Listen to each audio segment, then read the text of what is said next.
Indonesia's capital, Jakarta, is sinking really fast. At the rate of around 12 centimeters per year, unless something is done in a couple of years, the city could completely be underwater. But that doesn't necessarily have to happen. The Indonesian government is currently working to save its dear capital city, having revived plans to build a gigantic seawall around it. Known as the Garuda seawall, they've put together a 40-year plan with an initial budget of a whopping 10.5 billion. When completed, the seawall will be unlike anything the world has ever seen. So stick around as we show you how Indonesia, through its seawall, plans to carry out this modern-day miracle.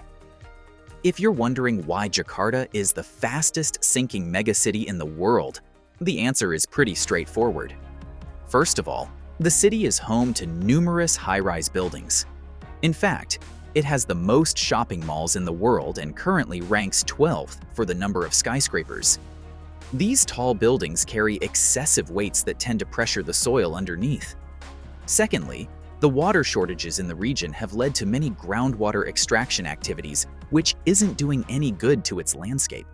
For decades, thousands and possibly millions of very deep holes have been drilled into the city's ground in search of water. Finally, the city lies on the northwest coast of the mighty Java Sea, and reports have it that the water level keeps rising as high as 200 centimeters every year. You see, this explains why Jakarta has always been plagued by flooding and tsunamis that destroy lives and properties. Reports have it that flooding in the coastal city is estimated to cost damages worth $133 million annually and would rise to a staggering $637 million in the coming decades. That is something to worry about, but not even close to what has been predicted to happen to the city. Experts have speculated that about 1/3 of the capital may be totally submerged in water by the year 2050 if the issue is left unchecked. The signs are increasingly worrisome, as between the years 1997 and 2005, over 4 meters of land have sunk into the sea in some parts of Jakarta. Clearly, something has to be done, because if neglected, we wonder what the fate of the more than 10 million residents living in the city will be. So, to solve this huge problem, the Indonesian government came up with several plans. One of those plans was to relocate the country's capital from the island of Java to the island of Borneo, with the construction of a $34 billion futuristic city named Nusantara. It also banned the extraction of groundwater in the megacity. But perhaps its brightest idea is to build a giant seawall around the entire city. Unfortunately, when the idea came up in 2010, it faced serious opposition from some environmental groups and local politicians, who argued that it would disrupt many livelihoods and damage the marine ecosystem. A coalition of environmental and social groups called Male Dadi Segoro said that instead of solving the problems of land sinking and coastal floods, the seawall project would create more difficulties for the region's residents and the environment. It could narrow and close the fishing catch area, threatening the livelihoods of many who depend on the sea for their food and income. The seawall will destroy the natural habitats and biodiversity of the coast, which provide ecological services and protection for the people and the environment. He added, "Unfortunately, the situation in Jakarta has grown worse, and now, more than a decade later, the seawall project is being revived." Airlangga Hartarto, Indonesia's coordinating Minister of Economic Affairs, speaking at a seminar about the seawall project, emphasized the need for the seawall. He revealed that parts of Jakarta sink up to 25 centimeters annually because of excessive groundwater extraction and urban development. "We need the giant seawall to stop the land from sinking and the sea from flooding, which keeps happening all the time." He went ahead to mention that the project would require 3 phases of construction extending past 2040, with the first 2 stages requiring $10.5 billion in funding. However, he didn't say how much money would be needed for the 3rd phase. As for the construction blueprints, the Garuda seawall will span a length of 25 miles and measure 80 feet in height. Located on the northern bay of Jakarta, these gigantic walls will be strategically built on the east and west sides of the bay. To make it more attractive for private investors, the surface of this great seawall will be turned into a center of urban development with social amenities like an airport, a harbor, a toll road, a residential area, an industrial area, waste treatment, a water reservoir, and green areas. All these are in a space of about 4,000 hectares. Not only that, it will also have 17 artificial islands that, once finished, will be home to an entirely new part of Jakarta, expected to house 2 million people. A deadline of 2040 has been set for the completion of both ends of the seawall. However, the construction of a 30-kilometer-long river and beach dike on the coast of Jakarta is ongoing.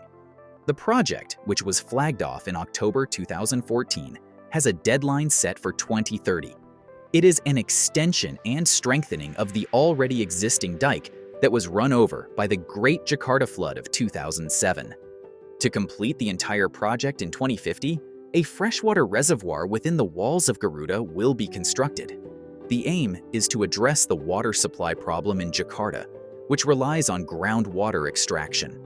The wall would include within it a freshwater reservoir to store rainwater and river water from the 13 rivers that crisscross Jakarta, providing clean water for its residents. After all that said, the big question now is how the Indonesian government plans to raise the $10.5 billion in funds to carry out this massive project. Quite intelligently, they sought private participation as they wouldn't be able to fund the project single-handedly. According to Airlangga Hartarto, Coordinating Minister of Economic Affairs, there are several investors who want to invest in the project's construction. The project is planned to be constructed using the Public-Private Partnership scheme. He also mentioned that, in reality, the construction of the seawall project had previously commenced even though it was not integrated. This dates back to the groundbreaking ceremony of the giant seawall in October 2014 as part of the National Capital Integrated Coastal Development (NCICD) Master Plan, also addressed as Garuda. Worthy of mention is the Dutch and South Korean government's involvement in Garuda. Both countries had pledged a total sum of $19 million to be used in carrying out feasibility studies for the second and third phases of the Garuda seawall. However, one question lingers in the minds of skeptics and critics who argue that the seawall enclosure would instead erode the already sinking city more. The giant seawall would obstruct the flow of the 13 rivers, turning Jakarta Bay into a giant pool of sewage. And since the whole megaproject fails to address the cause of land subsidence, it will eventually sink, says Parid Ridwanuddin, a sea and coastal campaign manager at the Indonesia Environmental Forum, while he suggested that the government should focus more on rejuvenating coastal areas by replanting mangroves and restoring riverbanks crowded with housing to a more natural state. In response to this skepticism, Mr. Airlangga assured that the construction of the project would not disrupt the ecosystem, as ecological studies have been conducted. In response to critics, he said, "Environmental issues have been prioritized. Moreover, the giant seawall has doors for water to go through, so it will not disrupt the ecosystem for mangroves or fish." Additionally, Airlangga highlighted that the task force responsible for constructing the giant seawall had been deliberated within the Economic Ministry. He emphasized the necessity for collaboration among all parties to address the issue of land subsidence. Meanwhile, Indonesia's Marine Affairs and Fisheries Ministry stated that they would supervise the spatial planning process for the giant seawall along the northern coast of Java.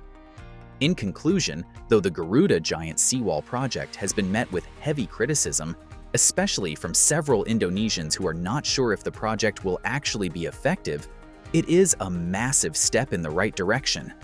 The government cannot afford to sit back and watch Jakarta sink, and if a seawall will help, then it's plausible. What do you think of this project? We'd love to hear your opinion on this in the comments section. If you enjoyed this video, don't forget to like, share, and subscribe to our channel for more. Thanks for tuning in. See you in the next video.